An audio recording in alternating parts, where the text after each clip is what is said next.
আজকে অন্য আরেক পদ্ধতিতে আমের শরবত।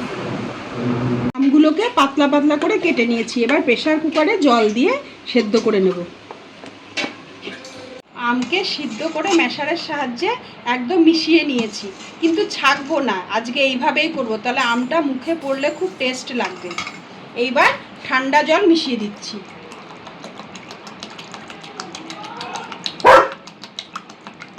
পরিমাণ মতো বিট নুন দিয়ে দিচ্ছি, পরিমাণ মতো নুন দিয়ে দিচ্ছি। আজকে আখের গুড় দিয়ে শরবত করব, চিনি দেব না আজকে। আখের গুড়ে পেট ঠান্ডা রাখে। প্রত্যেক গ্লাসে বরফের টুকরো দিয়ে দিচ্ছি। প্রতি গ্লাসে এবার সার্ভ করে দিচ্ছি।